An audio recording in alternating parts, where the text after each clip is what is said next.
We've all watched countless videos on YouTube that share those secret habits keeping us all poor. I wanted to start this a bit differently by starting with the facts of why it is so important to shift yourself out this middle class mentality, and then share simple, no-nonsense tips anyone can apply to get yourself out the rat race. This is why you need to escape the middle class as soon as you possibly can, because in reality it's a sinking ship. This shows how the middle class has been shrinking about 20% since the 70s, from 61% of households in the 70s to about 50% of households now. Those 11% of households missing from the middle class have split two ways. 4% has downgraded down to lower income levels, but importantly, 7% have escaped and upgraded to upper income levels. But what has this meant in terms of income levels, in terms of money? Well, you've probably guessed that yes, the rich have got richer and the poor have got poorer, because although the average incomes have gone up across the board, the richer have seen an average of 69% higher incomes compared to the poorer households at just a 45% increase in income. Although those percentages don't seem that different, look at it this way.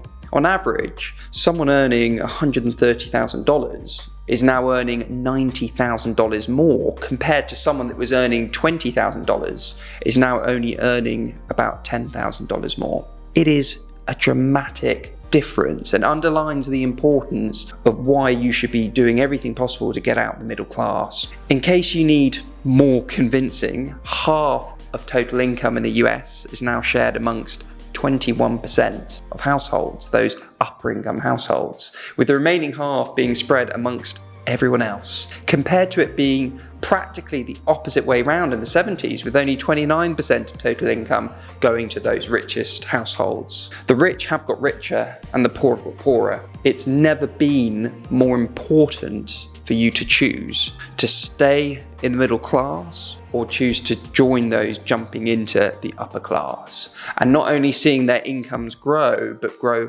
faster and faster than the rest. Now, if that sounds impossible, it isn't. Let me prove it to you with an example. Google Ronald Read. He died sadly in 2014, but what shocked everyone was that he had amassed an $8 million fortune working as a janitor and gas station attendant. He didn't win the lottery or inherit any money. He did it by the way he lived. These 3 no-nonsense tips I'm about to share changed my life. From my early 20s, starting my first business out of university, I was so anxious if I would make it work or not, honestly being scared shitless about failing and have to join the rat race to get a job. But now I've grown that business in my 20s to a 7-figure business it is today. So let's get into it. Number 1, you must save at least 20% of your income and invest it. I don't care how you do it. If you need to move into a smaller place,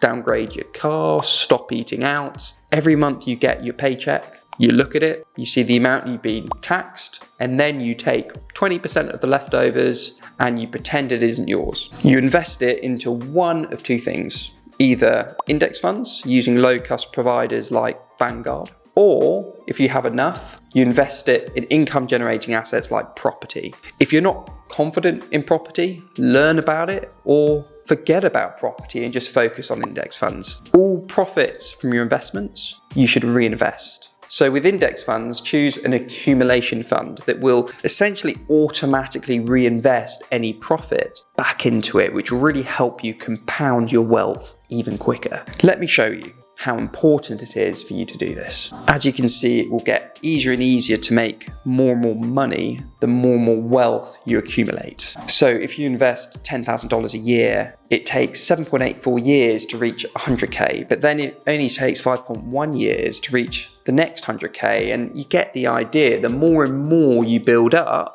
the easier and easier it becomes to make more and more money. But better yet, if you keep investing at least 20% of your income, hopefully over time you'll earn more. So you'll be able to invest more and more as you go along. Now, I don't want this video to take too long. So if you want to understand more about the power of compounding better, watch what is right now, upon recording this, my most popular video on YouTube, where I explain how net worth goes crazy after you save your first 100k. Anyway, number 2, you need to invest in yourself. There are 3 core categories to this in this deliberate order. Number 1, you need to invest in your physical health. Only 28% of us are exercising enough.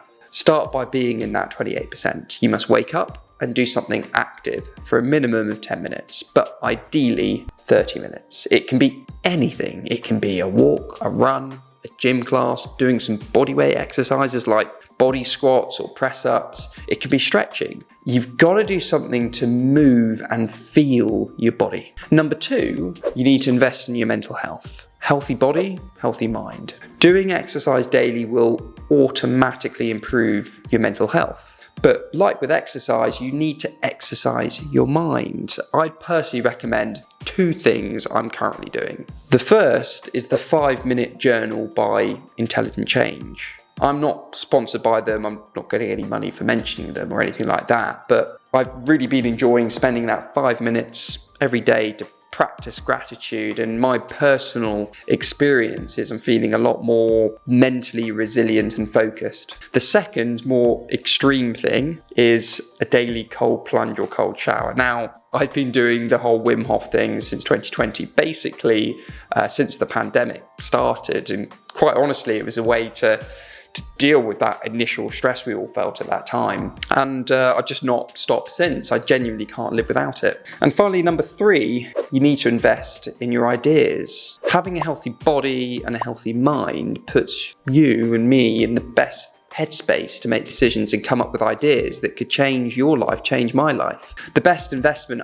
I've ever made was when I started my first business, and I did that with £1,500, and now that business is a 7-figure business and has made me more money than I could ever dreamed of making by investing that initial money into something else. But honestly, the best parting advice I can give you in this video to help you break out this middle class prison is, finally, you must stop caring about what people think of you. The majority of people will not reach that top 1%. The majority of people are not sat here now watching this video or these sorts of productive YouTube videos, watching to learn and better themselves like you are now. And because the majority aren't trying to do that, you can't let the opinions of the majority hold you back.